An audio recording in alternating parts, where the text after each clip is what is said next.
Is anybody here not smudged? Is anybody here?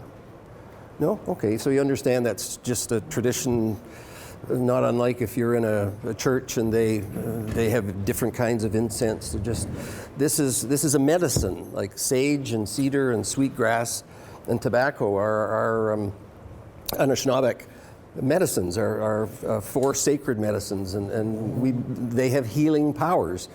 Emotionally and sometimes physically. Cedar tea is a very good remedy for a lot of things, just don't drink too much cedar tea. So while my helper, my Ashkebeus, is passing that around, I'll introduce myself, and I have a bit of my language, but not nearly as much as I wish I did. So, Anibojo, Benezi Dijnakas.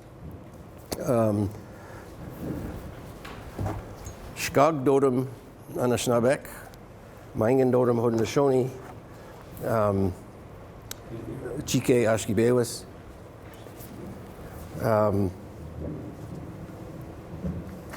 Alderville, Doanjiba, Anishinabek, and Dow. First of all, I want to thank Myrna for sharing her prayer with us. Thank you very much. Miigwech. And I want to thank, and I know they have other duties, and people have no idea what chief and council do in a First Nation. It's like 3 levels of government. Dave knows. Dave is a councillor, so they're pretty busy. Everything from talking to the Minister of Indian Affairs to fixing somebody's broken screen door, you know. So I wanted to thank. Chief Naganash, Ogima Naganash, and his council members for starting our day here. Miigwech. Yeah.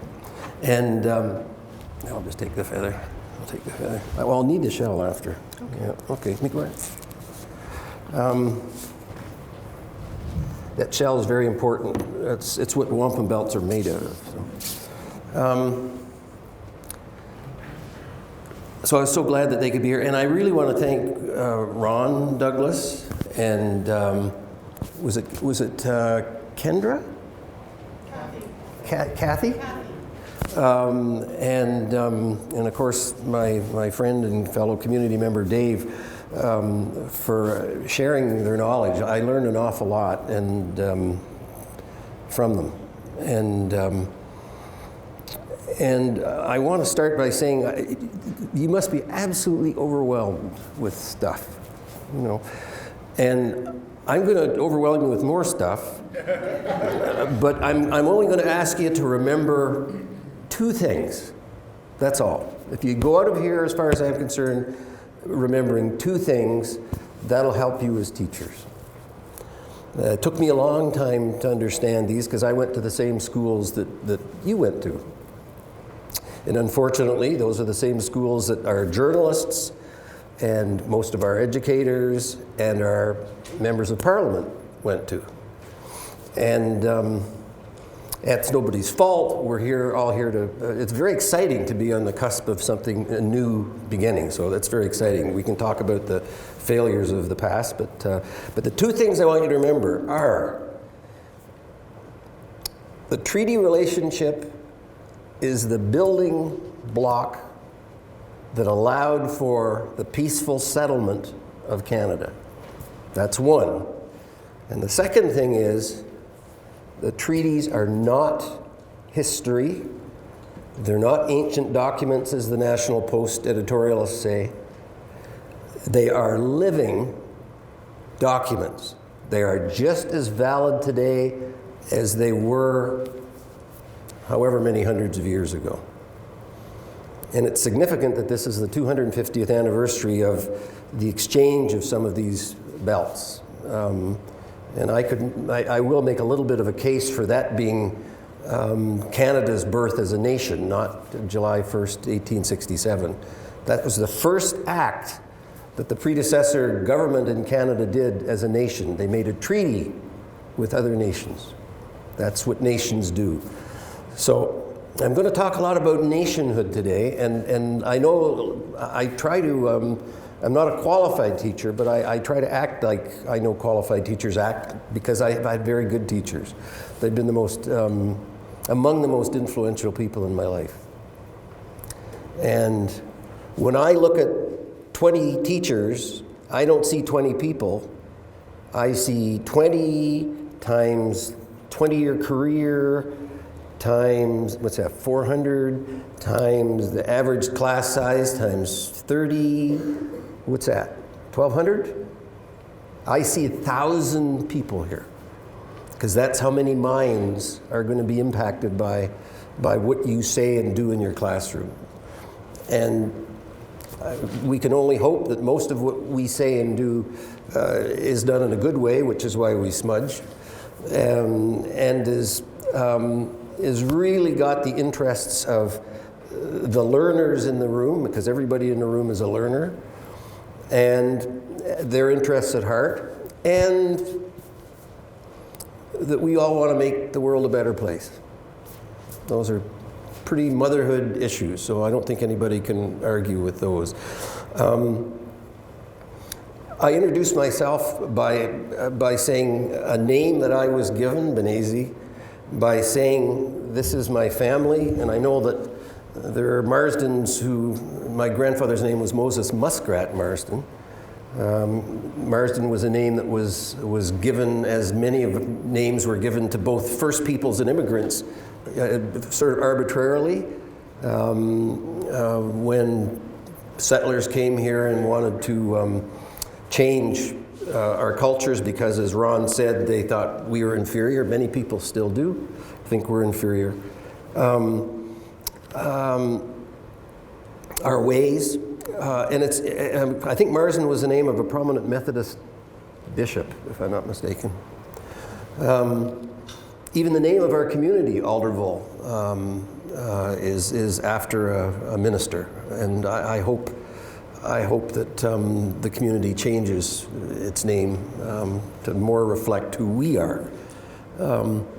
But so I said who my family was, clans, and I'll be glad to answer questions the best I can if any of you have them later. And I said that I come from Alderville. I never lived on a reserve. My grandfather left in about 1920.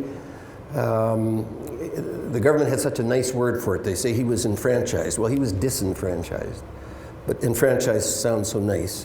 And because he didn't want to be a farmer, which is what the government wanted all Indians, and I'm going to use that word, that historic word, quite a bit today. Terminology is something I want to cover before I talk about too much about history. But when he decided that he didn't want to be a farmer, and there wasn't much likelihood of he and 13 children living off his avails as a farmer, they moved. And for that, he lost his rights as an Indian, even though he had been chief of his community for 6 years. And when I talk a bit later about the Williams Treaty that Dave has given you such a wonder, I know that seems like a lot, but that was pretty good condensation of a lot of information. My grandfather was in the room in Alderville in 1923 when the commissioners presented the information. So I'll tell you a little bit about that, because he wrote about that. My grandfather, Moses Muskrat Marsden, my grandmother, Ormanelli Franklin, and my grandmother had my great-grandmother's name was Esther Hill. She was Ganyigahaga, a Mohawk woman from Tyendinaga. And my Jewish grandfather was Harry Switzer. His son, my father, Harold, was a cab driver in Toronto.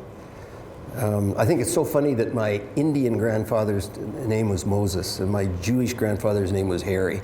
I think that's so neat, you know. So, so we try to tell people when we introduce ourselves who we are, so that's the person, the family, the community, the nation. I'm Anishinabek, and we're from the Mississauga subset of the Anishinabek. There are 7 I'll see if I can name them all. There's the Chippewa, and again, I appreciate being able to speak to you on the traditional territory of the Chippewas of Rama. So there are Chippewas, as here. There are Ojibways, as in Nipissing First Nation. There are Mississaugas, all, as Dave mentioned, along the north shore of, more recently along the north shore of Lake Ontario, but originally on the north shore of Lake Huron. Odawa, there are Odawa people in Manitoulin Island. Potawatomi, there are Potawatomi people at places like Wissahickon First Nation. There's a Delaware community in Muncie, and of course the Algonquin, not to be confused with Algonquian. It's all very confusing. Algonquin Nation that is in the process. I laughed when Kathy was talking about, boy, some of these land claims can take up to 20 years. Well, the Algonquins, I think it's 190 years, I think they're working on right now, since they first petitioned the Crown to resolve a land claim. And they're getting there, but it's 190 years, I think. So that's the 7 subsets. And I know this is all very confusing, but if you just remember, and I don't want to sound hackneyed or trite, but the most important thing you have to remember is that 4-colored medicine wheel with red, yellow, black, and white, that's from teachings that say we're all related. That's all you have to remember. Keep things simple. The things that we have here are significant because they're very precious and meaningful and sacred to us. And they're not made out of gold, and they're not made out of silver, and they're not made out of precious jewels. They're made out of animal hide. They're real medicines. They're made out of shell. They're made out of, or they come from other creatures, and that's something that we see, how we see the world around us in a different way than most people. And it took me a while to start seeing the world that way because I was living in a different world for a good part of my life. And as I say, I went to the same schools you did. I went to schools that told me, let's see if your school was similar. I went to schools that told me something about where the word Indian came from. So I'm interested, where were you told the word Indian came from, as refers to us? Yeah, what's your name? Josh. Josh, yeah. When Christopher Columbus discovered the New World, he thought he'd discovered India. So he called the people that he saw Indians. That's what I was taught. Do you know there's still children being taught that in schools in this country today? And Christopher Columbus, never one to admit he was a lousy sailor. Instead of being in India, he was in the Dominican Republic. So we're taught he presumed that these brown people must be Indians because he was in India, and that's where the word came from. And we have a little joke. We say we're really glad he wasn't looking for turkey.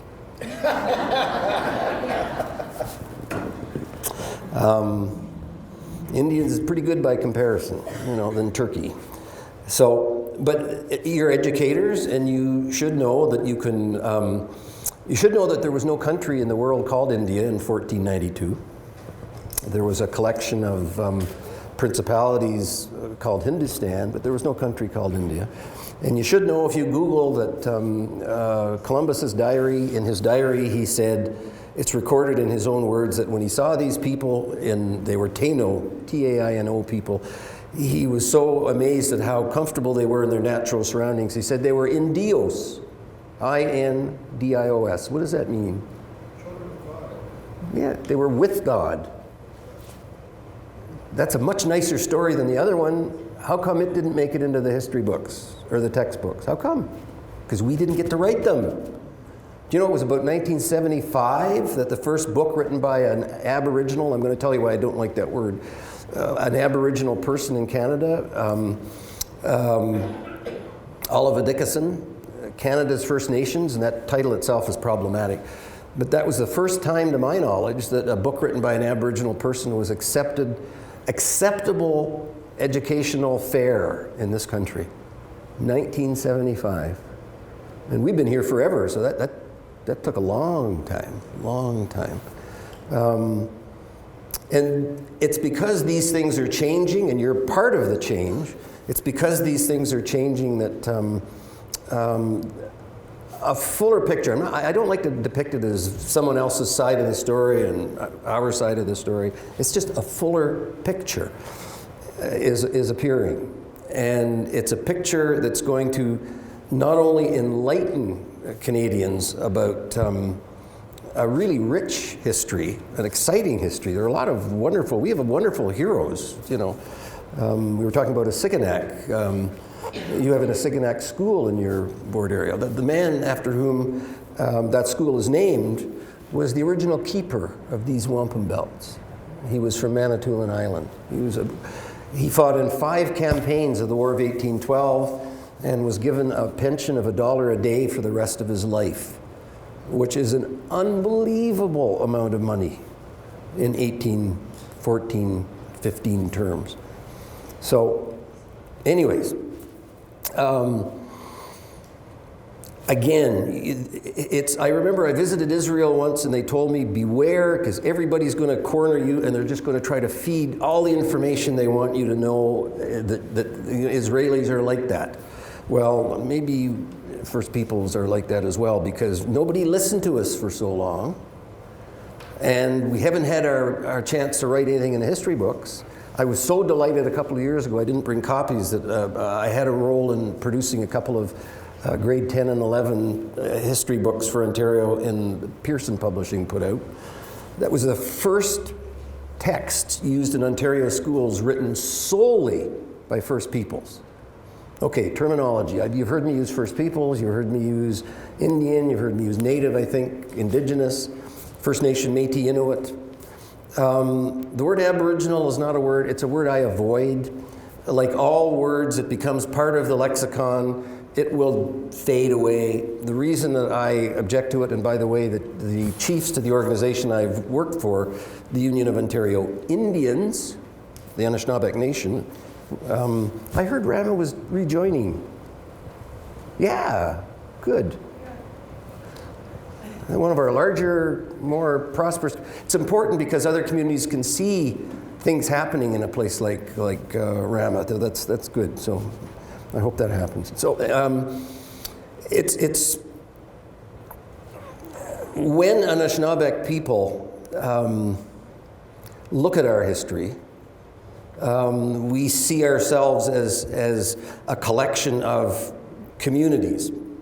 And our leaders decided in their wisdom about 5 or 6 years ago that they didn't think the word Aboriginal applied to any of our people or our communities, and they actually outlawed it. And on the first day that Stephen Harper's government got in on its second term, they deliberately do things to antagonize us. You know, Dave alluded to some, I'll allude to some. The first thing, with all the problems they could deal with in Canada, poverty, unemployment, the first thing they did on their first day of their second term was change the name of the ministry from the Ministry of Indian Affairs and Northern Development to the Ministry of Aboriginal Affairs, because they knew that really was insulting to First Nations. The reason it's insulting, do we have any Irish people here? Any Irish descent? Oh my God. Scottish? Okay. So it's, thank you. So it's is there a St. Andrew's Day? January 16th, or is that Robbie Burns Day I'm thinking of? Robbie Burns. Okay, so there's a big Scottish holiday, and you're all sitting around in the pub and you're all having Irish drink green beer. What a Scottish drink? Blue? Scotch, okay. And a guy comes in with his red jacket on, very snooty, sort of like Sir Geoffrey Amherst, you know, and he comes in and he says, "Let's drink to the Queen, you wonderful British subjects." What happens to that guy? Well, if it was in an Irish pub, I can tell you what would happen to him. Scots are a bit more civilized.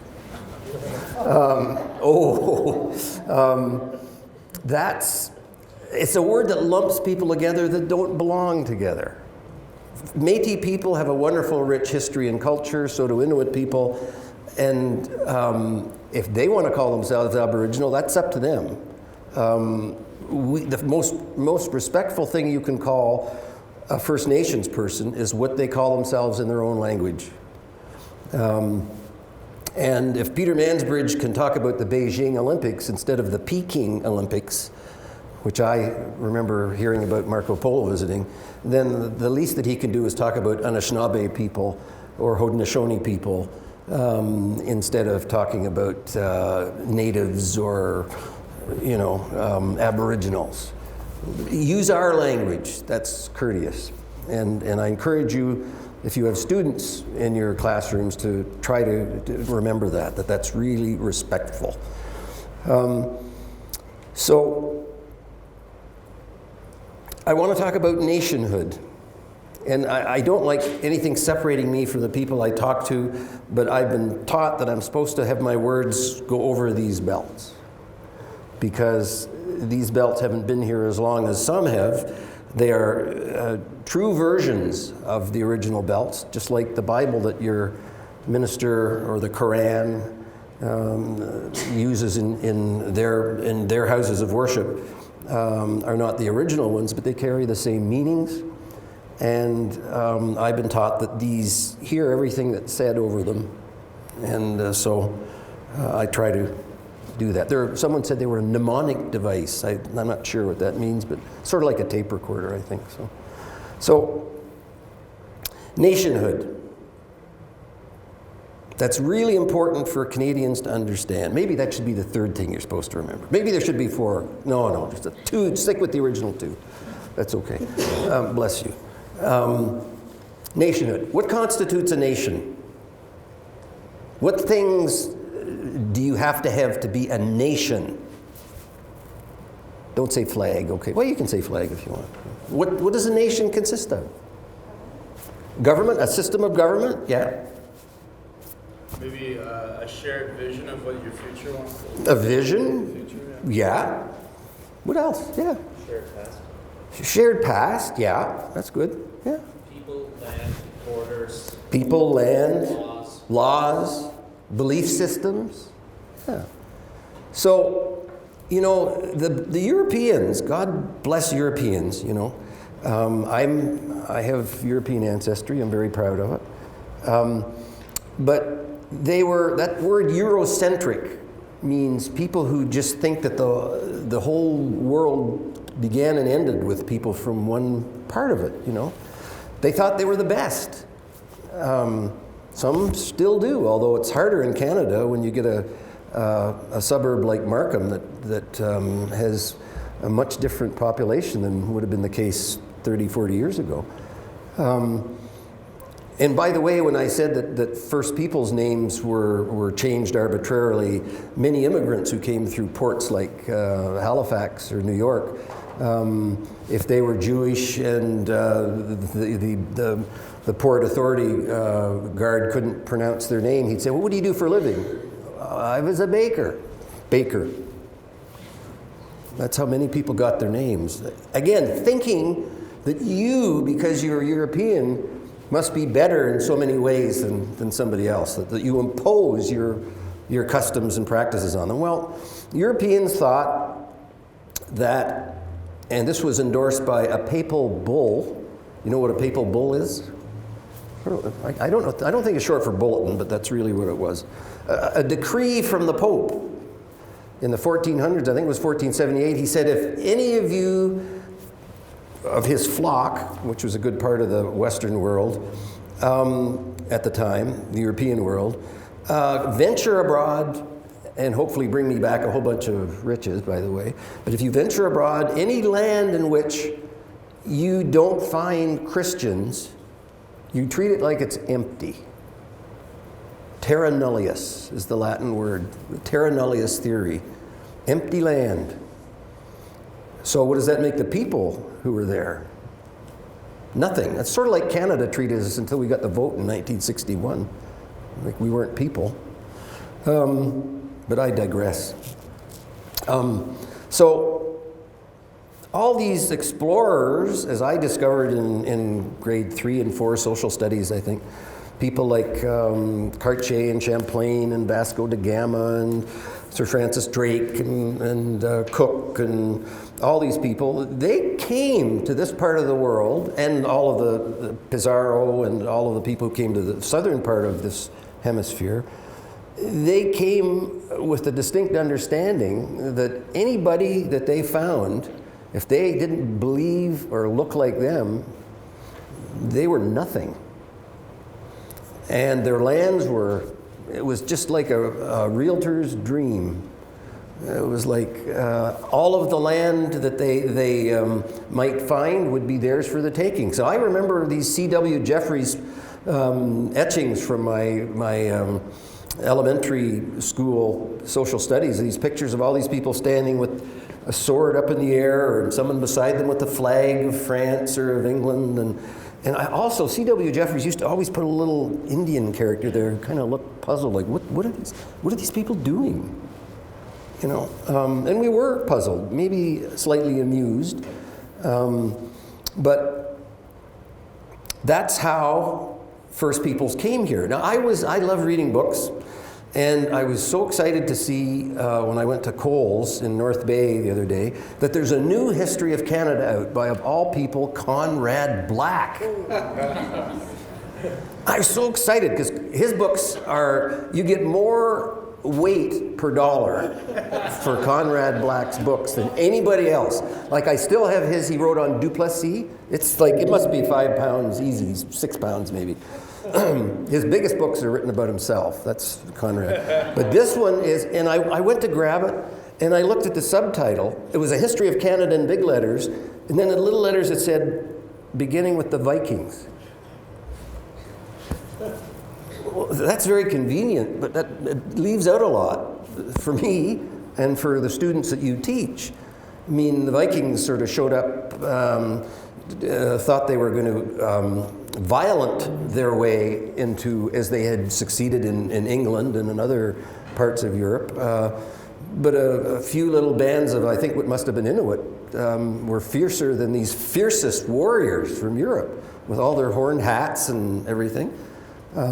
They just scooted them out. They stayed for a little while in Newfoundland, Onso Meadows, I think is that the settlement, and then away they went. But serious exploration, voyages of discovery, I don't know how you can discover something that people have known about for 30,000 years, but that's terminology again. They started coming in earnest in the 1400s and 1500s to this part of the hemisphere. And they found people who were nations.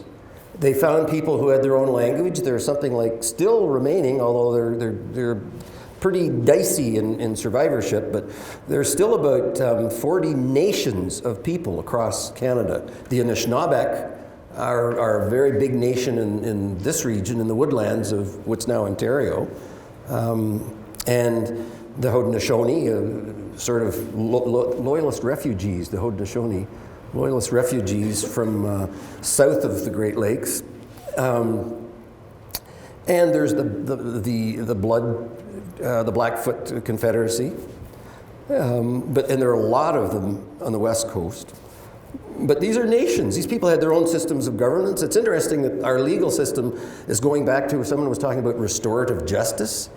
Well, we've been doing that for hundreds and hundreds and thousands of years. We had our own systems of government. We had clan systems, people born into certain clans, and there are 7 original Anishinabek clans, and as someone said, I think Ron Douglas said, we don't profess to have one specific version. Like what I'm telling you is a compilation of things I've been taught by a lot of people a lot smarter than me, and a lot of research. But there's no one version. We don't even spell our words the same way. Like Anishinaabe, I've seen spell about 5 different ways, which makes it confusing for teachers, but you know, makes it great for students. You can never have a misspelled word. So the clan system, there was the deal. This is a subset of the Martin clan. It might have been a subset of the Bear clan, actually. I'm not sure. I'll have to do some more research on that. But the clans, we were told, were a gift from the Creator. They were, you would be groomed if you were brought up in a certain family, in a certain clan, perhaps to fulfill certain roles in your community. and in the same way as there were guilds in different societies. We had our Bear Clan people were medicine people and peacekeepers. If you go up to see the Anishinabek police force, they have a big bear claw, big bear paw on the side of their cruisers. Crane Clan people were external chiefs. Loon Clan people were internal chiefs. What we usually looked at the like I looked at that little mouse. We would attribute attributes, values, skills to different creatures because they've been around long before us. If you believe in the Bible, who were the last creatures put on this earth? Two-legged people. Like the world would survive without us. Like if we all died tomorrow, the world would go on. It would be healthier than it had ever been. We're the biggest damage. There's no such thing as a nuisance bear. They're nuisance people. So these creatures that we see, if you look carefully, and some of our elders, they spend their lifetimes outside. That's where I encourage you to take your students. That's where you can really learn, is outside. I have one rule when I'm asked to come and present anywhere, and thank God I can see outside, but I won't teach in a classroom where I can't see the sky. Everything else is artificial if you can't see nature. So a crane, what would be an attribute that a crane would have that would make good qualities for a chief? Think. Have you ever seen a crane or a heron fish? How do they fish? You said you saw them? Show me how they fish. Stand up. Show me how they fish, please. Who said they saw a crane fish? Okay. I have a demonstrator. Miigwech. Show everybody how a crane fishes. Yeah.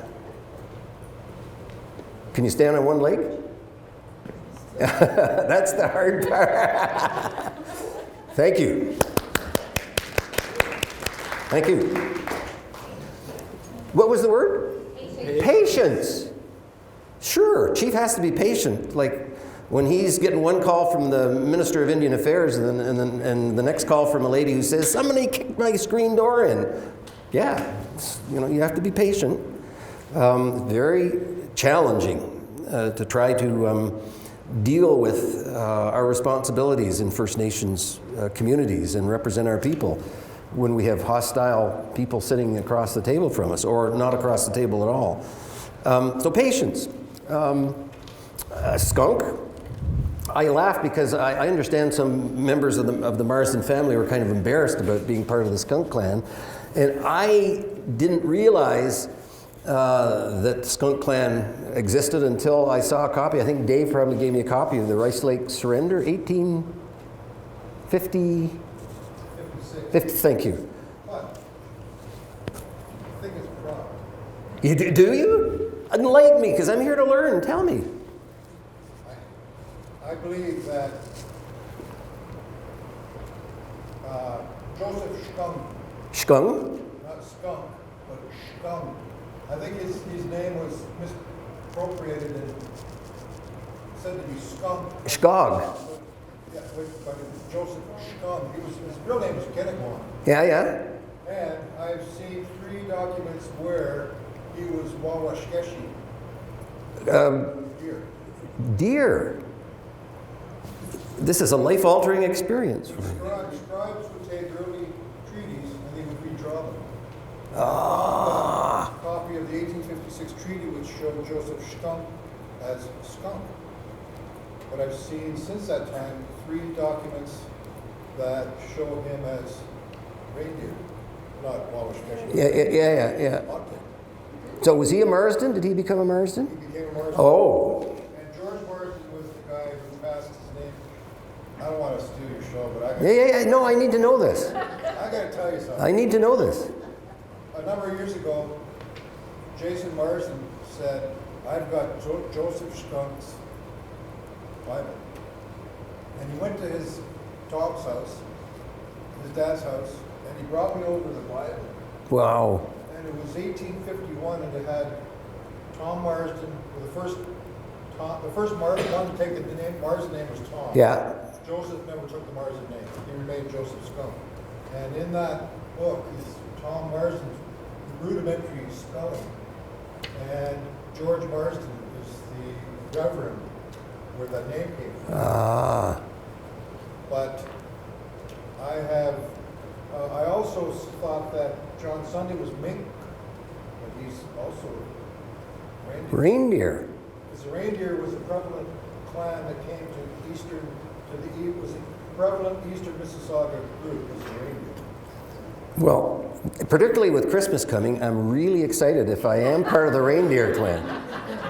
That's fabulous. And I have relied, a lot of the research I've done, family, I've relied on Dave, so our visits have been too far apart.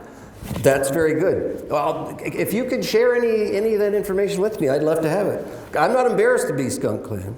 I'm happy to be skunk, but reindeer is really neat. So everybody, wants to be an eagle or, a noble clan. But even that little mouse, I think there are mouse clans in some First Nations. There are insect clans in some nations across the Americas. So they all have their nobility. So they all have the things that they are important for. Well, that's really good for me. That makes my day. So I'll have to, I got a moose hide, and I got some deer hides. I don't know where I can get a reindeer hide, though. I learned my lesson a long time ago. I spoke to a group in Ottawa on National Aboriginal Day, and this little girl came up when she saw this, and she said, "Did you kill that skunk to get that?" I said, "No, it died. It was hit by a car. Died of natural causes." I couldn't tell her the truth, It comes from the fur harvester auction in North Bay. Anyways, all these animals, our clans, our families, they were there for a purpose. We believe the Creator gave them to us, the clan system. And one of the things about the clan system that was really important, you didn't marry within your clan. Why? Yeah. To learn other teachings or to have more of a widespread qualities. Oh, yeah, well, there's a much better reason than that. Inbreeding. Okay, so we're the savages, we're the people in the empty land, we're the nobodies. The kings and crown heads of Europe are sending all these people here. What are they doing? They're inbred like poodles.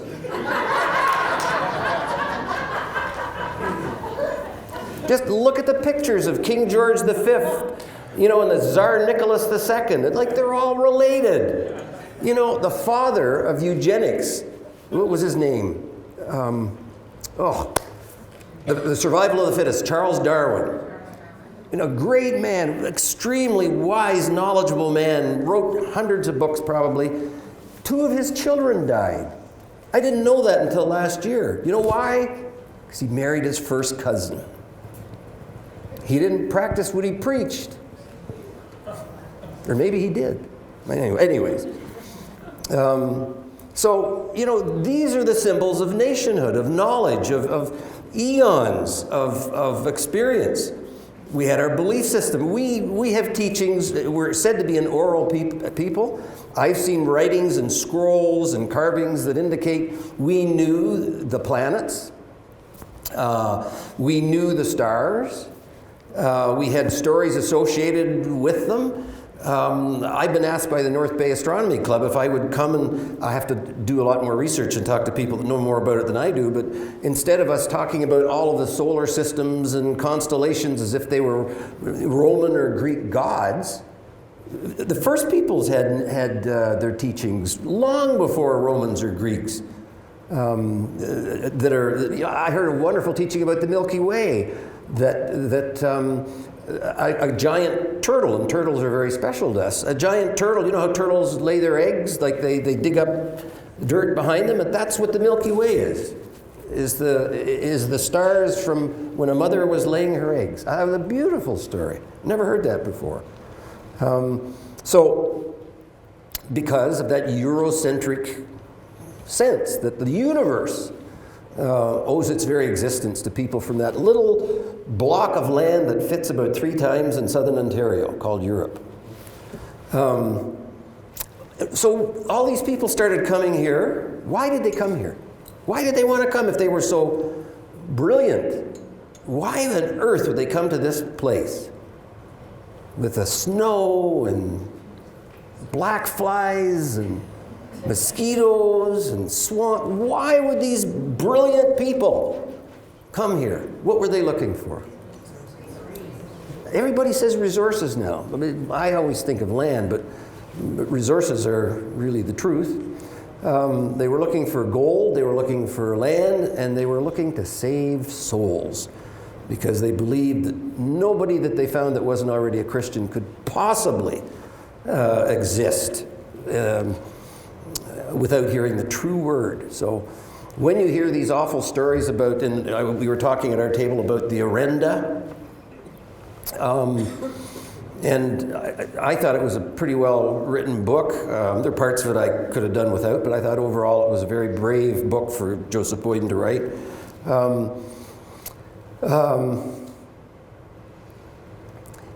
I think he captured what it was like, the experience that it must have been for First Peoples here to have these strange people with black cloaks come in their midst and start telling them that if they didn't believe what was in this little book that they had, that they were going to die.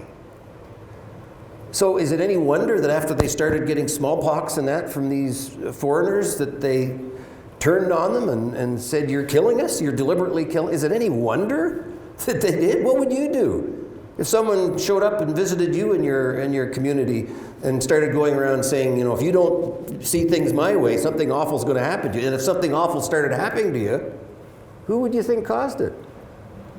I think they had a pretty good grounds, but it's part of history that bothers a lot of people. So we had our own nations of people, many of them. We had our own systems of governments, we had our own laws, had our own histories, our own language, and our own land. So when these people came here from Europe, they were really dependent on the good graces of their hosts to survive.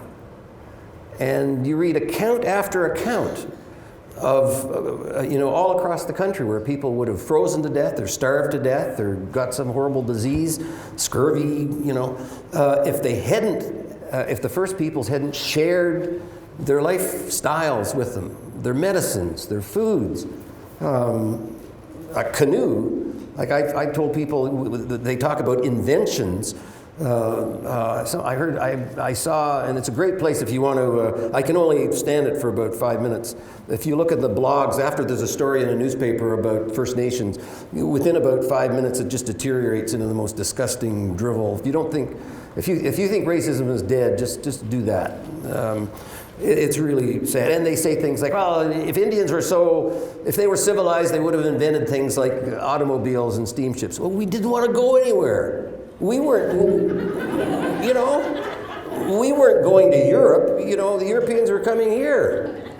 We invented the things we needed. We invented the canoe. We invented snowshoes.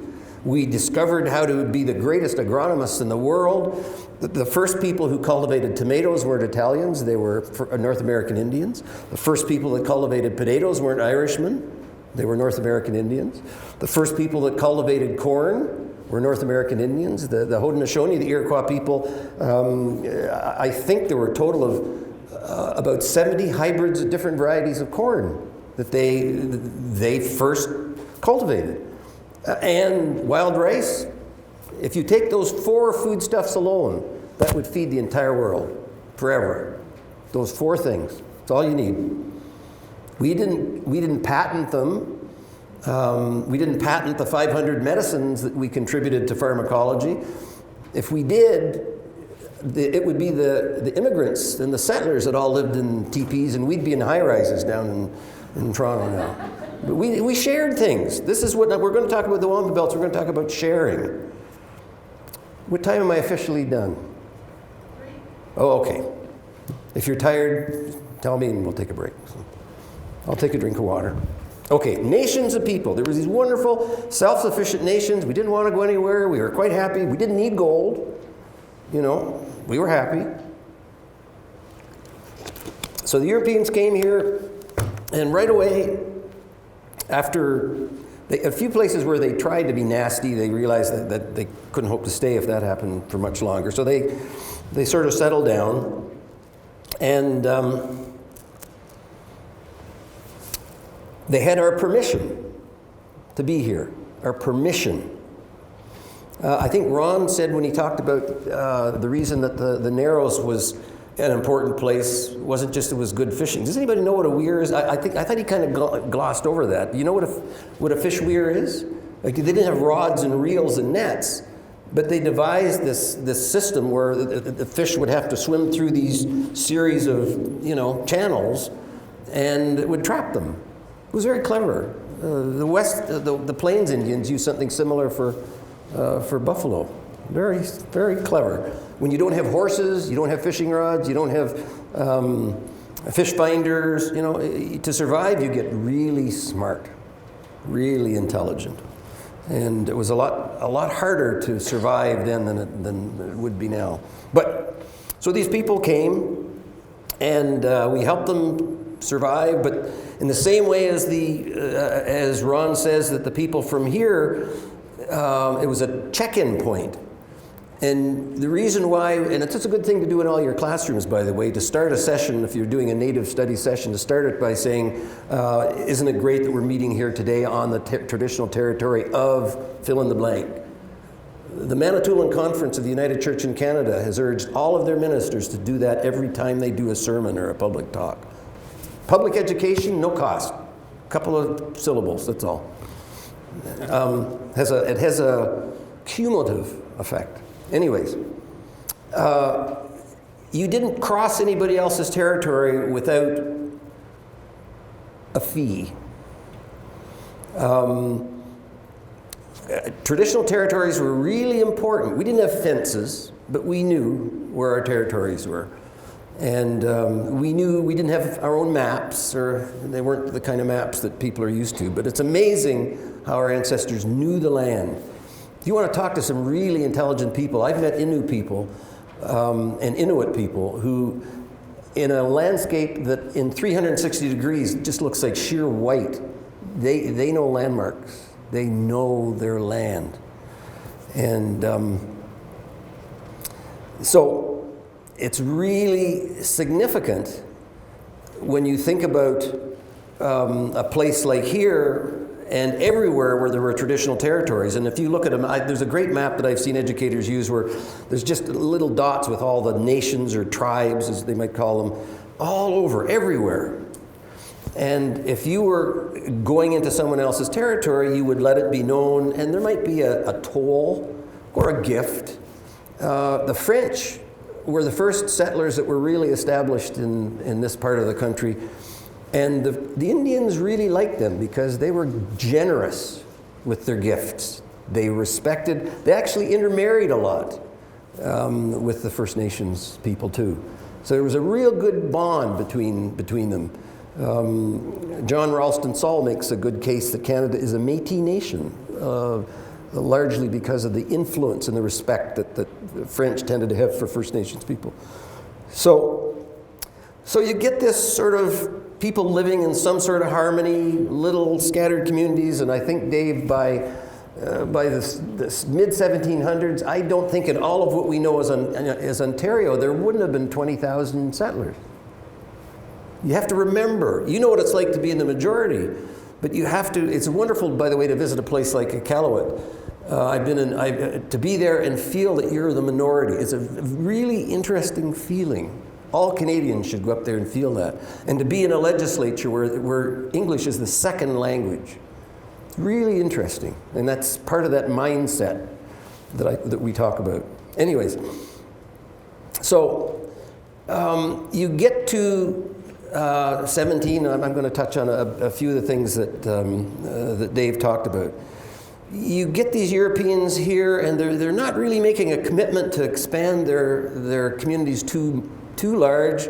They have a very successful economic engine called the fur trade going. And the First Nations were very skillful traders. You know, we had again this idea that somehow we were at the mercy of these smart Europeans. We were pretty skillful traders. You know, they used to laugh at the Europeans. You know how the Europeans wore the buffalo robes with the fur showing, because that was a sign of, when you have a fur coat, that's a sign of wealth and prestige. The Indians said to themselves, what if they wore the warm part next to their skin? Are they stupid? You know, we don't care. We'll keep trading with them. But our ancestors were very intelligent people. They had huge trade fairs, and one of the things they would trade for shells. And beads weren't important as trinkets.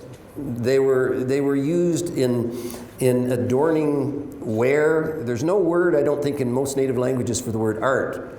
But it was seen as to take pride in the clothes you wear, to adorn them. You couldn't buy all these different multicolored fabrics. I mean, this was the basic cloth that many people wore, deer hide. But these shells, this is called a quahog, and you can go into a restaurant in Charlottetown and you can order quahogs. They're like a scallop. And you can see that's an age ring, that purple. In some cases it's very dark, it's almost black, and a lot of it's white. And they would trade for the shells and for the beads made out of them, because these only are found in one part of the world, and that's off of New England, the Maritimes. And they would trade corn, maybe dried corn or smoked fish or something for them, and tobacco maybe. And these became really important to Native people. They took on a really strong significance, and the custom evolved of making what became known as wampum belts. Wampanoag, there's a tribe of First Nations in the East Coast called Wampanoag people, but they became a way to tell stories. And again, we did have writing in different forms, but these were ways that people could, in families, if you wanted to make a wonderful gift to, maybe your daughter was getting married, maybe you'd have someone make, and it was usually the women that made these, they called them belts. They would weave them with these shells. And then nations started using them between each other. And I didn't bring it, but I have one between the Iroquois and the Anishinabek. It's called the dish with one spoon. And it's just a picture, the closest you could get with using these beads to a dish in the middle of a white belt. And it basically, these are very simple but very profound in their meanings. And the people whose job it was to know them could maybe talk for hours about them. And this one said the Iroquois and the Anishinabek had fought for years, largely because they took sides between the French and the British over everything from territorial disputes to the fur trade. And this said, when they exchanged this belt, and often they would give one to each other, it said, there's enough game in our territories for us to eat out of the same dish. We'll share. And there was another message in the middle of the dish, was supposed to be the spoon in purple beads, and it said, there's no sharp edges in a spoon. You can't cut yourself. That meant we're not going to fight. We're not going to bleed. You know, they're very simple but very profound messages. So a man named Sir William Johnson, who was a strange man, as I think Dave said, he came to have the most important job perhaps in the world. Maybe he was the most powerful civil servant in the world. By the mid-1700s, the British Empire was the mightiest European empire that had ever existed. They had, I remember seeing all these maps with little red dots on all the different continents, colonies, British colonies. Their navy, I think they had 300 ships. I mean, it's phenomenal how strong the British Empire was, And they had started by allowing colonists to establish on the eastern seaboard of the United States. By the way, those people were refugees. They were religious refugees from Britain Their religious beliefs were frowned on by the Catholics in England. The people who populated Australia were refugees. What were they, the people who first populated Australia? Convicts. They were refugees. The people who populated this part of Canada, way before the Loyalists, were refugees. The other Europeans who were here were often here because they were poor. They couldn't own land in Europe because only the wealthy people owned land. So they were refugees. Everybody here that came here, that came to these far-flung lands, they were fleeing from something. Poverty, poverty was a pretty good one. So there were very few of them in what's now called Ontario, but in these initial attempts to colonize this part of the world, the British, this wonderful, strong British Empire, thought, well, we think there's prospects here for wealth. There's a huge amount of land. My goodness, like I said, Ontario is about 5 times bigger than Europe. But they soon realized that these local indigenous peoples were not to be trifled with. They were vicious opponents. They were to be feared. If you ever had an argument, when you hear about, if you ever see an article referring to Indians being conquered people, First Nations people have never lost a battle against Canada. We've never had to fight one. The Riel resistance was, those are Métis, that's not First Nation. So we've never had to fight. We hope we never do. The bravest warriors that have ever represented Canada under Canada's flag have been First Nations. Sergeant Tommy Prince in the Second War, Corporal Francis Pegamagabo in the First World War. In the United States, Ira Hayes was one of the Marines who went up the hill at Iwo Jima, the most decorated soldiers. Indians are brave people. They didn't get to be here for so long without being brave, to fight for usually their land. So the colonists, they knew that they had to somehow be friends on a formal basis with these people if they hoped to have settlements. So Sir William Johnson, his official title was Superintendent General of Indian Affairs for British North America, both the 13 colonies and what was becoming Canada, which is basically Ontario, Quebec, the Maritimes. And he was living in what's now New York State, and he was living with Iroquois people. Remember, they were south of the Great Lakes at the time.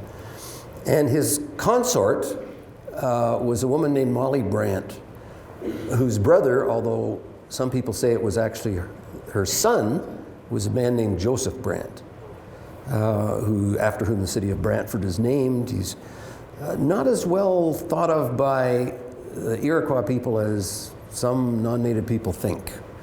But anyways, Molly Brant was a great, strong woman. And Sir William Johnson lived with her on this big estate in New York. And he had a lot of teaching from her. And he understood, as I think Dave said, that if you were going to create any sort of political alliances with the First Peoples, you had to speak in their language, literally. And he learned how to speak Mohawk. And he used to actually go around dressing in traditional Iroquois garb. He was sort of, he was sort of a forerunner to Pauline Johnson, I guess, but it was very strange. He was like an impersonator. But he had a lot of respect because he had a good family connection.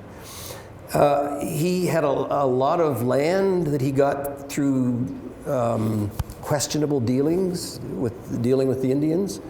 And in looking at his life, one of his mentors was a man from England who introduced a concept very like the residential school system. So he obviously had these ideas that while it was necessary to deal with Indigenous peoples, didn't mean he thought much of them. Anyways, here was this man, and here was this empire, and Dave mentioned Obondiak, who's better known as Pontiac, who was an Odawa leader. And when the French had lost at the Battle of the Plains of Abraham, and that was sort of their end on this continent at the end of the 7 Years' War, they were always fighting with the British. I remember my high school history, just a series of England fighting France, France fighting England, England fighting, it's still going on. So,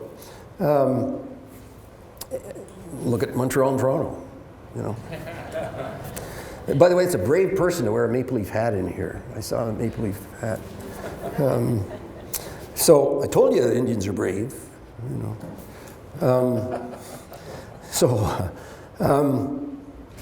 Pontiac, after the British had defeated the French and must have had great visions of just, okay, we're just going to walk in. And Pontiac met with Sir William Johnson, and he gave a speech that's recorded. And basically he said, just because you have defeated the French, don't think you're our masters. Pontiac was upset because I remember I said the French were very generous in their trading, and if they crossed Indian territory, they would make some sort of gift or present. And the British were cheap, they were arrogant, they thought they were better than everybody else. It was Sir Geoffrey Amherst that tried to had the great idea of poisoning Indians using smallpox-infested blankets. Really arrogant people. And after this incendiary speech, Pontiac proceeded to capture 9 of 11 British forts on the western frontier, which is basically the western edge of southern Ontario. That's something that the French army couldn't have done. He just had a couple of hundred warriors. That really convinced the English that, boy, we've got to have a plan. So Sir William Johnson started what he called wampum diplomacy, or what other people called. And that was to use these tools that the nations of First Peoples had used between each other and to try to speak to them in their language. So, meanwhile, the Board of Trade, I think they called these great people who financed all of these voyages of discovery, they convinced King George that they better make a sign that they were going to be respectful of the First Peoples. And they issued the Royal Proclamation. And a lot of First Nations people a couple of years ago on the 250th anniversary, they weren't too happy. They didn't want to celebrate that because they said we didn't have any say in that. That was unilaterally done by Britain. And so anyways, it was issued. I'd rather it had existed than not. It's still referred to in legal circles and in the Constitution. It basically said 2 things. You could read through it all and not mean anything to you, like today's legalese or in archaic English even. And it basically said 2 things. It said the Indian tribes of North America are heretofore to be recognized as nations. Well, we knew that. And they have inalienable land rights. If you want to deal with Indians for any land, you deal with our government. And that was the beginning of the treaty process. And that's what nations do. And, well, as Dave said, they didn't have cell phones, they didn't have email. That's great. You issue a proclamation. How do you tell people about it? Well, they sent runners on Sir William Johnson's orders to all of the tribes around the Great Lakes. That was the center of the continent. And there were at least 24 nations. And a runner might be sent they sent them with copies of the Royal Proclamation, which probably meant nothing to the people, but to ask them to invite them to a big meeting that Sir William Johnson planned for Niagara in the following spring. The Royal Proclamation was issued October 7th. The runners would carry, these are real wampum beads, I'll pass this around. These are real Quahog shell beads made by a machine, not by a woman, because it would take a woman 2 days to make 1 bead. Cut chunks out of that shell, polish them to as close to uniform size as possible, and make a hole 1 millimeter wide without metal tools. We're not 100% sure how they did that, but so I'll pass this around. This is if you buy these now, you can buy them. A white one, white usually symbolized peace and good relations. Am I out of focus? Would be $2. Oops, sorry. Just pass that around. And a purple one, the purple ones were scarcer. As you can see, they're like a growth ring. If you buy those now, they're about $6. That's US, by the way. What's that, about $100 Canadian? I don't know. and it's one of the myths, and there are many myths and stereotypes about Native people. You know, we use wampum for money. Europeans used wampum for money because they didn't have enough metal currency. So they used pieces of wampum, and the purple, I think, it was about 4 to 1, the multiple. A piece of purple was worth about 4 pieces of white. So they called this big gathering, and Sir William Johnson and probably his partner Molly Brant started having these belts made to tell their stories, to make their pitch to the First Peoples. And it would have probably taken, I said it would take, they tell us it would take a woman 2 days to make one bead. This belt has 10,076 beads in it. So it would have taken a group of women months. And they had months because by the time they got the word out and the runners notified all the leaders, they were looking at the meeting in July and August, 250 years ago this past summer. And the leaders consulted, and they did ceremonies, and they decided it was in their best interests to at least listen to what Sir William Johnson had to say. And you've got copies of this book, and this is a picture of what that meeting might have looked like. Now, it wasn't right at Niagara Falls. Niagara Falls was a very sacred place, as you can imagine. It might have been for people. They met at actually Fort Niagara, which was a bit down the river. And it shows this gathering. They estimate about maybe 3,000 leaders. It was certainly the largest Indigenous gathering that likely ever took place, maybe ever, anywhere in the world. And you can see Sir William Johnson exchanging this wampum belt. Well, there were a series of meetings. So again, they didn't have microphones or giant screens or, you know. And we have depicted here Sir William Johnson with blonde hair. Well, that was just artist license because you might not have seen it as well if it had been white wig against the falls. So we took a bit of liberties there. We also, I thought our artist, Charlie Hebert from Doquis First Nation, he did a neat thing. He put someone in a Hudson's Bay blanket here, which I thought was really neat. So, could have been. And the Royal Proclamation also did another interesting thing. I'm a big one like Dave is for maps. And if you Google Royal Proclamation line, you'll see a map. And in green, the pitch was, we're going to give you all these things, and I'll go over those in a minute, but this land in green and settled British portion was above it and alongside it, but the center part of what's now North America, which was North America, was going to be land specifically reserved for, they call it British Indian Territory. That's a big reserve. You know, not like the little postage stamps that they call reserves now, but that was a pretty big offer from the mightiest empire in the world, maybe ever, European. So Sir William Johnson has these meetings with these groups of people, with translators and everything, and I'm going to need a couple of helpers here. Can I get 2 people to hold this up? And you're welcome to come afterwards and handle these and take pictures of them. And I need one more strong. Yeah, we're good. Thanks, Dave. And Sir William Johnson, yeah. This one isn't as heavy, by the way, as the ones that are made out of. It's pretty heavy. It's pretty heavy. It's not as heavy as the ones made out of real shell. They're even heavier. They're also very expensive. And you see the 2 figures in the center. What are they doing? Holding hands. What does that mean? Friendship, peace, sharing, unity, all those. Never shown that to anybody of any age that didn't understand what that meant.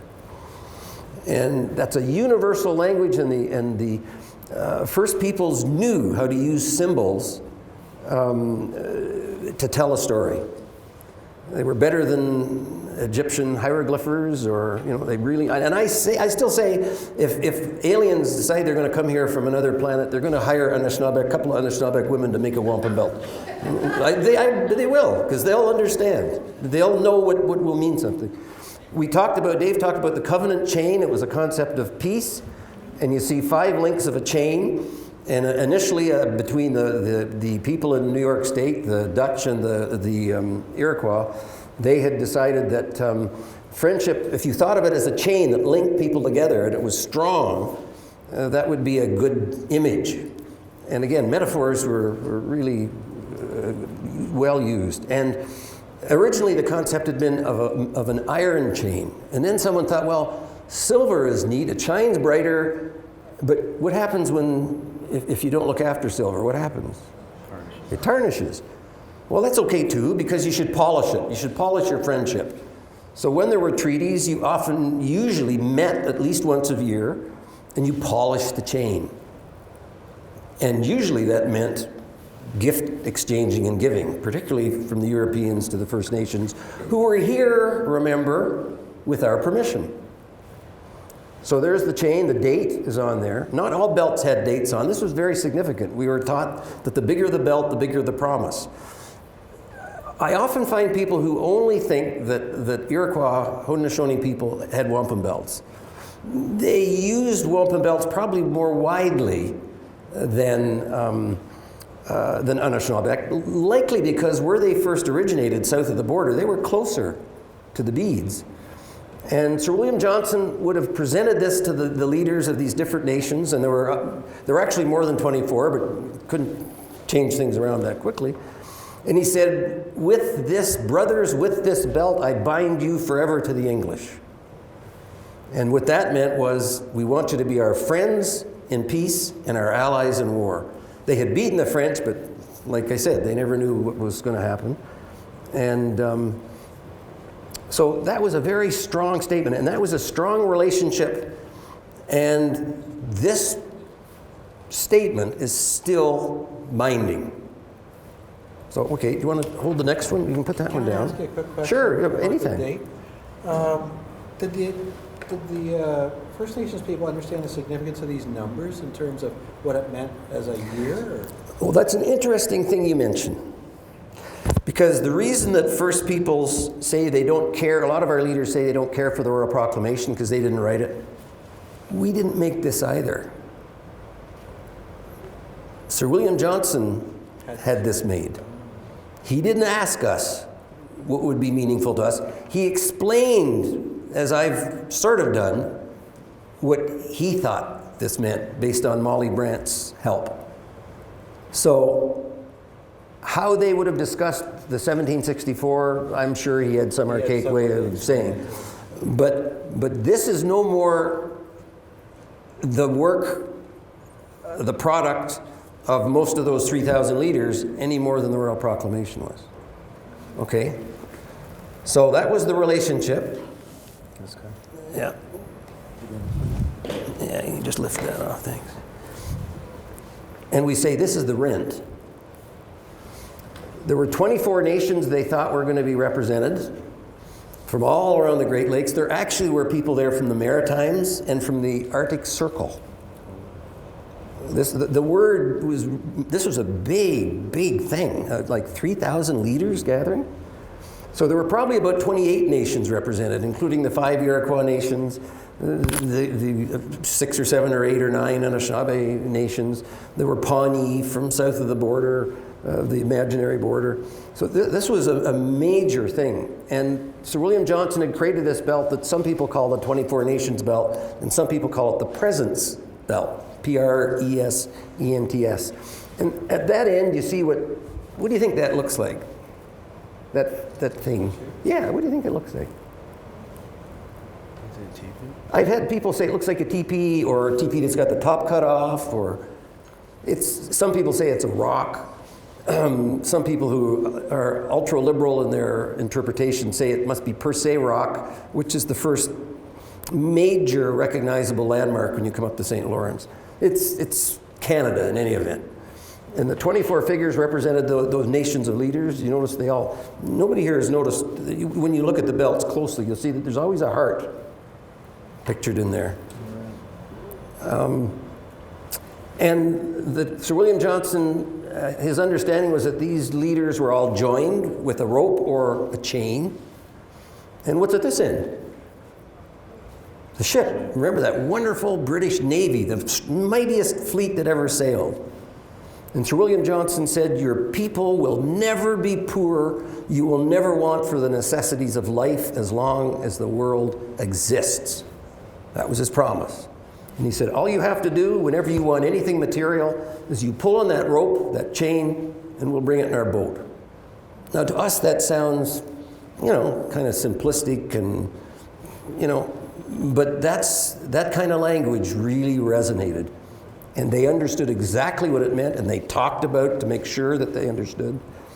And they used, Sir William Johnson even gave the 24 leaders a medal, and on the medal is depicted on one side an image of King George, and on the other side is a picture of a British officer in uniform sitting on a log beside a native warrior, and there was a fire burning beside them.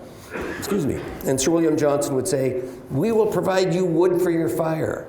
Now that didn't literally just mean wood for your fire, it means anything.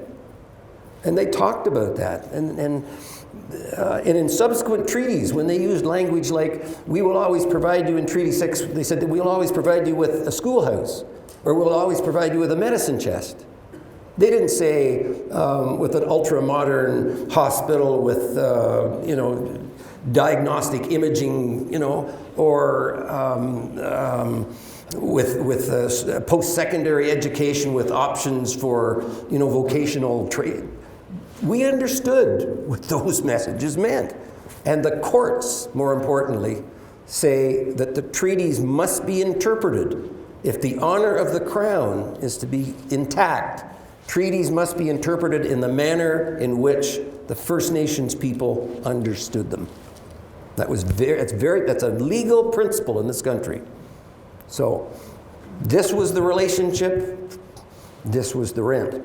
And, okay, you can put it down. Thanks very much for your help. I really appreciate it. Thanks. No problem. And thanks for your question. And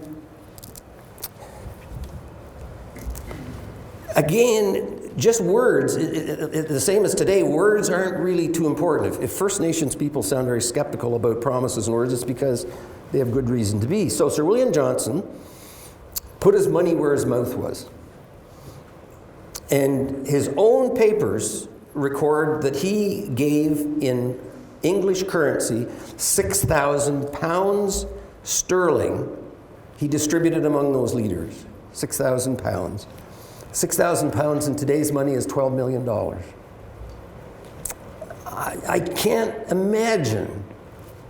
It's hard for me to imagine in 1764 someone distributing to a group of Indians $12 million. I mean, what that must have meant, for the mightiest nation, the mightiest European nation in history, to fork over that kind of money for really, what were they paying for? They were paying for the right to settle, to share. That's what they were buying. Permission. Permission to settle. That's all. And again, just to make sure that they understood, the records show that our ancestors gave this, and as Dave said, there might have been dozens of wampum belts given back and forth. I forget I got the mic on when I'm flopping this one. And this is one of the more famous wampum belts. This one happens to be Iroquois, Haudenosaunee. But a lot of these principles were adopted by many of our nations tend to adapt customs among themselves that suit their vision and their purpose. And this is called the Gaswinta, or two-row wampum. Very simple. The river of life is white. And they asked Sir William Johnson, does this mean that our agreement doesn't change the fact that we are going to go down the river in our canoe, and you're going to go down the river in your boat, and we're not going to interfere with one another's journey. That still means that he's a yes. So they understood. They didn't just take his word for it. They asked. They understood. And everything is, again, I'm giving you just the Cole's Notes version. Like, a lot of these things, unfortunately, have been lost to time. But the people whose job it was to remember these things could tell you that the number of rows meant something. I've been taught that the 3 rows between the 2 purple rows signify Iroquois values of peace, power, and righteousness. There was a meaning to everything. This is one that First Nations people made, not Europeans. So that was a momentous occasion. And again, you can argue very clearly that this was the birth of Canada's nationhood. It was the first time that they or their representatives ever treated with other nations. And this is fundamental. These are constitutional documents as far as Canada is concerned. And I don't know whether any textbooks discuss these. I know I certainly never heard of them until fairly recently. Many Aboriginal, many First Nations people, many Métis and Inuit people have never encountered these. I was at an event in Wikwemekong in August, and there was a man there who had been with the Ontario Historical Society for 38 years. He had never seen a wampum belt in his life. This was foreign to him. It was foreign to him, but these are things without which he might not even be here. We'll never know. We do know that that less than, and there were annual meetings, and there are records of the meetings. Someone's job would be to remind the Crown's representative when they exchanged presents at different locations around the Great Lakes. People would recite the treaty, not only what they had said, but they'd recite what Sir William Johnson had said, word for word. This went on for years. Sir William Johnson was quoted in one petition of the First Nations from Manitoulin Island 70 years later, long after he was dead. He was quoted verbatim. Someone told me once the reason that white people write everything down is they have such lousy memories. But it's important, it's really important to remember, however you could. That was some people's jobs. So the first real test of the relationship came in 1812. And guess what? British and French were fighting again. Napoleon was trying to conquer Europe. So Britain had almost all of its troops stationed at home and in Europe. They had 1,500 soldiers, regulars, west of Montreal. And the United States, that had since broken away from Britain, they decided Canada should be part of them. And as has been mentioned, the Royal Proclamation and its respect, unparalleled respect for First Peoples, particularly by the British, really irritated the Americans. And so they decided they weren't going to be bound by that, so they were just going to conquer Canada. And they outnumbered the British regulars. There were some Canadian militiamen, but Sir Isaac Brock, who was the political and military leader of what was becoming Canada, he didn't trust them. He thought that a lot of them were still loyal to the colonists. But he was smart, and the smartest thing Sir Isaac Brock did was that he knew of this agreement, and he knew of a man named Tecumseh, who had a vision and had traveled around the continent preaching this vision of a confederacy of Indians, of a nation of Indians. So General Brock met with Tecumseh, and his papers recorded that he made a very similar promise to the Royal Proclamation, that there would be a great swath of the middle of the continent guaranteed for Indian occupancy only. And that was enough to convince Tecumseh that he would encourage his growing confederacy to support the British. It wasn't unanimous, but by and large, the first peoples around the Great Lakes supported the British in the War of 1812. Now, one of the only things that Stephen Harper has ever said that I agree with, on the bicentennial of the War of 1812, Stephen Harper said in almost these words, Canada would not exist in its present form without the participation of I think he used the word Aboriginal, but I don't use it, First Nations warriors in the War of 1812. Historians agree. The flag outside your schools might have stars and stripes on it if it weren't for First Nation participation. So when we talk in our classrooms about, well, Indians didn't invent cars, or we didn't invent, steamboats, or, iPods, well, we did kind of save Canada's neck. That's one of our contributions. And I mentioned there's an Anishinabek school in your board. Anishinabek, a blackbird, was one of a number of Anishinabek warriors who distinguished themselves in battle against repelling the American invaders. There's another man called Meskwaki. Does anybody here know Meskwaki? Known as Yellowhead? From Rama. I was at the bicentennial in Toronto a couple of years ago of the Battle of York, in which I think a dozen or 14 American ships just showed up off what's now Toronto.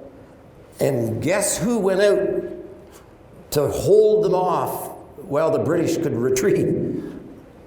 Chief Yellowhead and about 30 warriors held off 14 ships of American invaders while the British troops were running like hell. And the best thing that ever happened to for the British was, I think, an American shell hit the powder magazine and blew up, and it killed more Americans than it did British. But they still invaded and ended up burning the capital. And a year later, I think it was a year later, the British burned Washington, so it was all square. But those are tremendous contributions by very brave warriors. Tecumseh died at Moraviantown in October of 1813, defending the retreat of a British officer who had promised he would fight with the Indians forever, General Proctor. The prowess of the Indians in fighting was so great that there was an early battle in the War of 1812, I think at Michilimackinac, where General Hull surrendered the fort without a shot being fired because he did not want to be captured by the Indians. He was terrified. And Tecumseh and General Brock, that was their first military partnership. One of the things they did was there were clearings in the woods, and they marched the same warriors back and forth through these clearings, creating the impression there were 2 or 3 times more than there actually were. They've captured the fort without a shot being fired. So they were really strategic. You know how Europeans fought in those days, how they were used to fighting. Well, the first thing you did was you put on the brightest clothes you could think of, and you would pick the most open field you could find. Put a big white X. Put a big X, just about everything but a bullseye. You would stand in the straightest line you could, and then the other people would do the same on the other side. And then you started shooting at each other. Casualties were quite high. Indians didn't fight like that. So we were the first guerrilla fighters, I guess. But so alone, if the only accomplishment you ever teach your students is our contributions in the War of 1812, that would be plenty. You wouldn't have to worry about the medicines or the foods or sharing with the settlers, or just the War of 1812. If you go to our powwows, the first people who come into the powwow circle are who? First people, the veterans, who are prepared to give up their life They're honored. Sometimes they wheel them in on wheelchairs. It's very moving. And but the book, Joseph Boyden's book, I always get the name mixed. Is it 3 Mile Road? 3 Day Road. One of the heroes in that book is a depiction of Sir Francis Pegamagabo, who in World War I was credited with about 200 kills as a sniper, and he captured a number of Germans. And he won the military medal, which is it's just next to the Victoria Cross. It's for bravery. It's not just for showing up. You know, when you see generals with all those medals, that just means they showed up. They didn't hurt anybody, you know. He's the only enlisted person in the British Commonwealth ever to receive that medal 3 times. And when he came home, he encountered the same problems as a chief of his band at Wissahickon as anybody else, regardless of the fact he was a war hero. So this was the most important thing about the War of 1812, was it was a test of the treaty relationship, and we kept our promises. So fast forward, settlement and immigration started. I'll answer your question just a sec. Settlement and immigration started with a vengeance, because once that. Well, by the way, First Nations weren't invited to the peace conference, even though we played such a huge role. We weren't invited to the peace conference at the Treaty of Ghent, and things went back to the way they were. And somehow everybody forgot about the promise about that great Indian reserve in the middle of the continent. That was just the first of many promises. And the presentations you've heard today about everything from the local land claim to the Mississauga history, the Williams Treaty, they're just some of the remnants of the relationship coming apart. Sorry, what was your question? Well, I wanted to ask you before you fast forward. Yeah. Go ahead. If I could rewind for a minute. I just want to clarify that there was no written document of the Proclamation of 1760. That's the document right there. The Royal Proclamation is in lengthy writing, and it is? Oh, yes. Okay. Yeah. So I was going to ask you, if there wasn't a legal written document as Europeans would want it, if it was just an act of faith on their part, that they would accept that as the document, but that is written out. The Royal Proclamation is written out, and this just enshrined its principles, you know, and put a lot of money on the deal. By the way, the only reason I mention money, because these things were done over sacred ceremonies as well. It's not just a real estate ceremony. Like they smoked the pipe. Like when you smoke a pipe at a sacred occasion, it means your prayers are going up to God. I mean, that's sort of like holding your hand on the Bible or whatever book you want. So these were really sacred promises. All the pomp and ceremony surrounding the event were totally accepted by both sides. Oh, yes. Understood completely. Oh, my goodness. Okay. Everybody understood. Yeah. And again, Sir William Johnson's papers. Our people might not have kept diaries, but his papers, and he kept voluminous papers. So there's no doubt about it. And again, these are used, reference to the Royal Proclamation in particular, because it was written down, is relied on in many court decisions. Some of our leaders about 50 years ago, no, not that long ago, close. No. The time of the repatriation of the Constitution, when there was an attempt to exclude First Nation rights, some of our leaders attempted to get an audience with the Queen, because our relationship is with the Crown. Politicians come and go, but the Crown is sort of a long-lasting institution. Tried to take this to get an audience with the Queen, and they were rebuffed. We, the Anishinabek Nation, are in the process of encouraging our communities to create their own constitutions, because if there are issues that we want to deal with, and I'll give you an example of one, I've got time. In Curve Lake First Nation a few years ago, there was a community member that married a non-native person who turned out to be a drug dealer and caused great havoc in their community. So the band council thought, well, we'll use the strongest power at our disposal. We'll pass a band resolution and banish him. And the man got a lawyer, and the courts ruled that because the First Nations didn't have their own laws per se, that this man appealed to his human rights, and they overturned the First Nations. So we're trying to encourage our community members to develop their own constitutions and their own laws. So that will probably lead to a court test of one of our community's laws versus Ontario or federal law. And some cases where we have our own laws, Nipissing First Nations come up with their own fisheries law and have tested it, and it's upheld.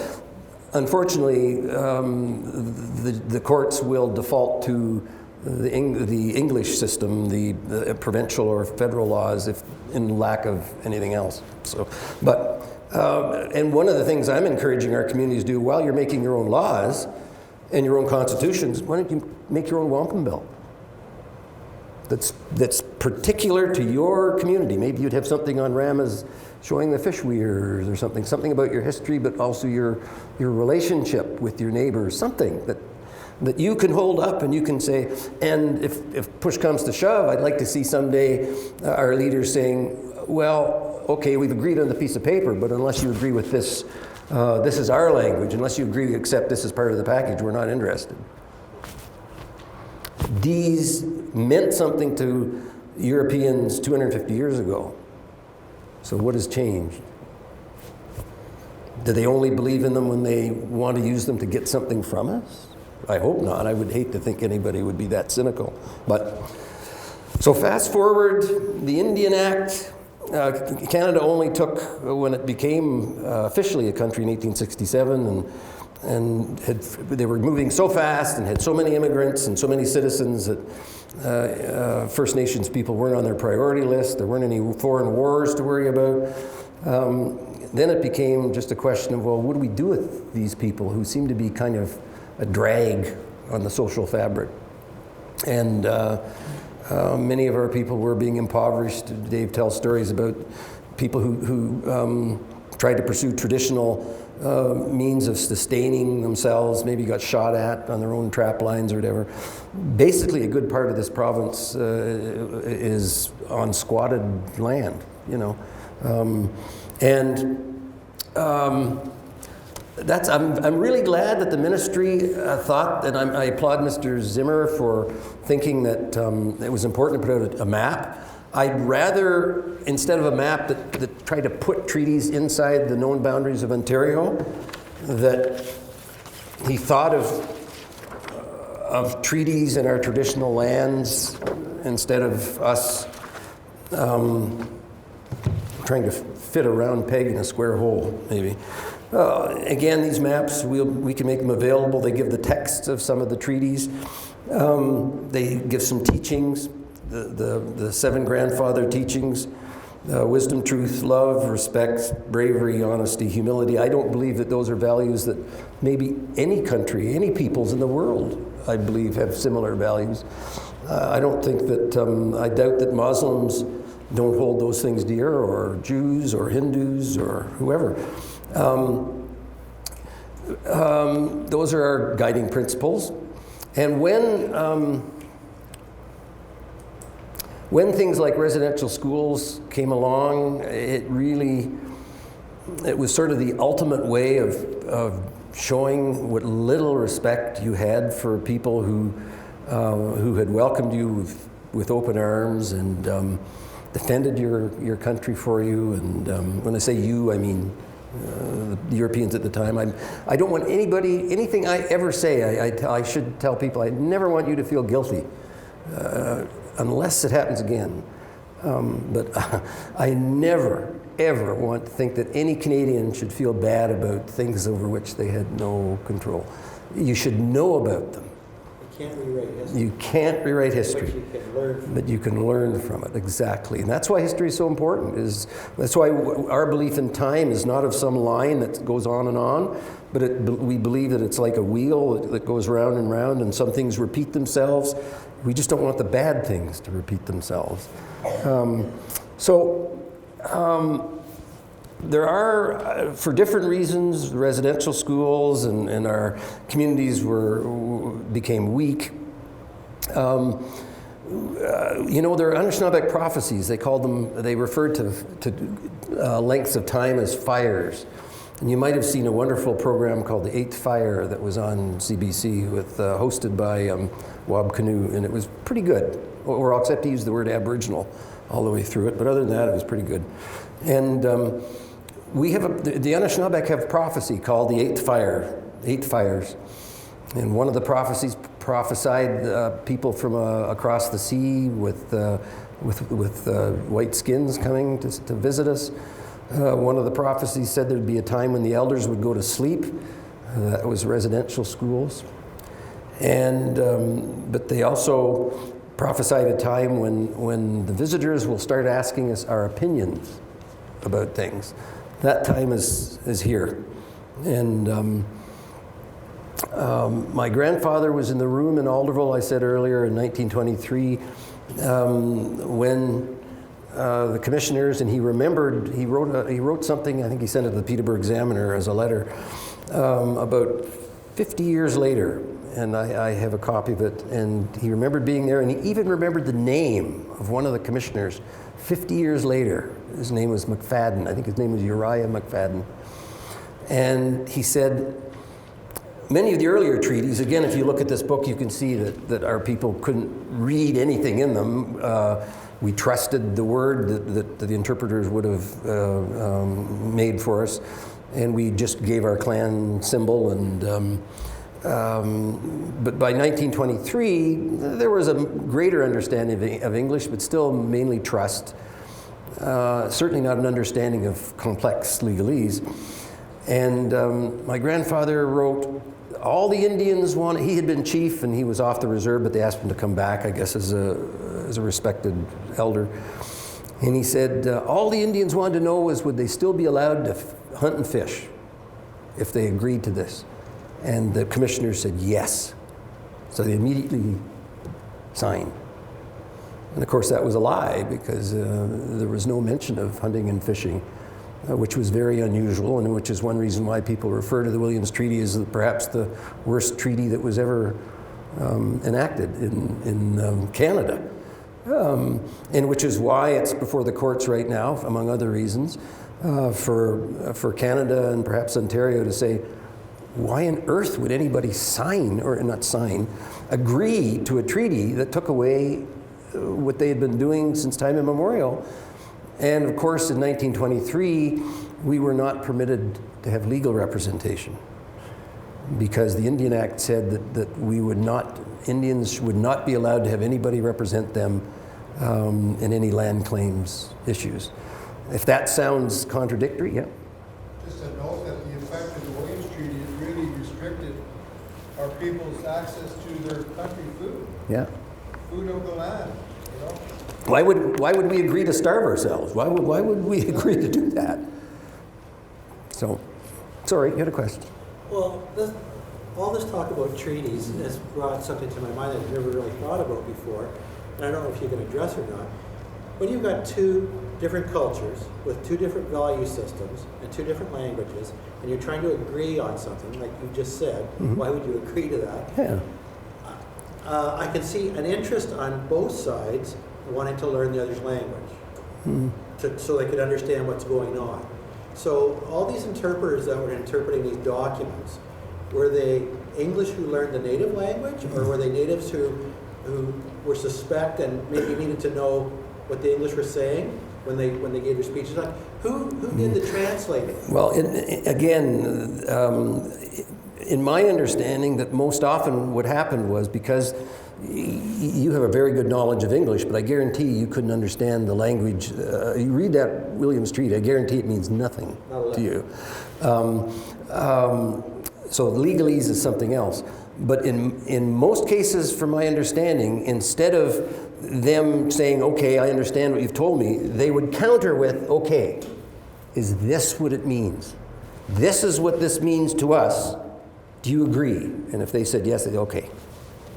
So they understood that they weren't surrendering anything. So they tried to find an analogy in their own culture that meant the same thing, and explain back what they thought. And as the courts repeatedly say, that the treaties must be interpreted in the manner in which the First Nations would be likely to understand them. And that means just about any common layman, you know. So the Royal Proclamation 250 years ago was a genuine attempt for, and both sides understood, right? Yeah. So that was a nation unto a nation. Now, do you see some signs of hope today in the legal system in Canada, just a greater acknowledgement of settling these lands? There's a man named, what's his name, Bill McGuire? He talks about there being something like 200 consecutive court cases dealing with resource-based issues that First Nations have won. And the most recent of these, big one, June 26th, 2014, the Tilquatin First Nation in British Columbia. And that for the first time in history, the Supreme Court of Canada said there's 1,700 square kilometers, not the reserve, 1,700 square kilometers of traditional territory to which they have Aboriginal title. Aboriginal in that sense meaning if you're there first, you've got a right to that land, have a say on how it's developed and managed. And I laughed when I heard that decision because basically what that decision did was say exactly the same thing as the Royal Proclamation had said 250 years earlier. 250 years. We're not going to wait 250 years for all Canadian courts to catch up. Now we have our own lawyers. We don't have to depend on anybody else's. When I went to post-secondary school at Trent University, I was the first Indigenous student there. I was told that there were something like 83 Indigenous students in post-secondary school in Canada. That's not ancient history, I guarantee you. It's a while ago. Today there are 30,000. That's where our future is. And we don't have to take people's words for it anymore. We are developing our own journalists, our own teachers, our own lawyers, our own leaders. And so that's where our strength is in we've survived. The things, I very seldom talk much about residential school. My grandfather was sent to what they called a training school. You can read about all the horrors. The Truth and Reconciliation Commission still has, I think, a lot of those stories on their websites. There's some horrible things. It was a systemic system of organized abuse by a government. It's just as important for Canadian students to know something about that. I encourage you to have a survivor in your classroom to speak to it. It's pretty raw stuff. You should maybe have counselors present. But if you're willing, I think it's as important for Canadians to know about that period in our history. It's not ancient. When was the last residential school closed? 96. 1996. There are very few families that aren't touched by the residential school experience. There's still 80,000 survivors. You don't talk about graduates of residential schools. And it's as important for Canadian students to know about the residential school system as it is for German kids to know about the Holocaust. And again, it's not to dwell on the past, to say, oh, woe is me. We're not victims. We have been very resilient. We have provided leaders in so many walks of life. Whether they're, I think the first Oscar ever won by a Canadian was Buffy St. Marie for her Up Where We Belong. Was that in An Officer and a Gentleman? I think it was the first Oscar that was. Norval Morrisseau is regarded as one of the world's greatest artists. Or just any field you can think of. There have been great success stories. Actors. We are really achievers, and whether you analyze us anthropologically or just look at the results, Studies have proven that given the same opportunities, First Nations, Métis, and Inuit people are just as capable of achieving as anybody else. When all that mess went on about the so-called First Nations Education Act, almost lost in the shuffle was the fact that the Mi'kmaq Education Authority had received what other First Nations want and deserve, the opportunity and the support, the treaty promise to operate our own educational systems, and the students in that system were achieving at a higher rate than other students in Nova Scotia and New Brunswick. So to not think that is possible is to think with that same barbarism that first concocted the idea of a residential school, that first said that if you find anybody in your territory, in any lands you come to, that don't think and act like you do, you just act like they're not there. Resources, you've got copies of these books. I can give you really good discounts. These are $25 a book. We'll give you a 40% discount for orders of 100 or more, $15 a book. This is the only book of it, to my knowledge, about the treaties in Ontario. It's a good teacher's guide, the maps. There are more and more resources available.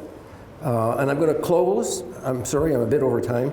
And I'm going to close because I said we were going to ask about, what were the two things I said I wanted you to have as takeaways? What are the two things? One. Yeah. Treaties allowed for a peaceful settlement of Canada. Treaties are a building block to this country. And what's the other one? They're still valid. These have not been honored. You have enjoyed your treaty rights. First Nations are still waiting. When people say, we're giving our tax dollars for this and for that, you're living on you haven't paid your rent on your land. That's our land. And it might sound, the newspapers make big headlines. The Coldwater claim was how many million dollars? How many? 300 million, whatever? I don't know. 100 and some million, I thought it was. Yeah, and that's to get headlines and to make people think like this government is so generous. Do you know how many trillions of dollars have been realized on land that was taken from us? Inco, they talk about the Robinson-Huron Treaty. The people that are adherents to the Robinson-Huron Treaty get a $4 2 toonies a year. That's their treaty payment. It hasn't been changed for 100 years, 130 years. Inco takes billions and billions and billions of dollars out of that land. And people say, how can this happen in a democratic country like Canada? It's because the courts get it, the banks get it, many civic-minded people like John Ralston Saul get it, but we need political will to implement the treaties that are protected in Section 35. Section 35 of Canada's Constitution says that First Nations have the inherent right as nations to govern our own affairs. But the government doesn't think we're good enough or smart enough. They still, even though they've apologized twice in the last decade for attitudes of racial superiority, is what they said, they still turn around after all the tears in the House of Commons and go back to doing what they've been doing. So talk's cheap. And I started by talking about nations. Okay, when Canada was formed as a nation, what it said it was officially formed as a nation on July 1st, 1867. This man here told me that people were what nations had to have. Did Canada have its own people? Who? Did you say they did? No. No, they didn't. Did they have their own land? No. Did they have their own governance system? No. Did they have their own religious system, values? No. Is Canada a nation? Put that to your students. Thank you.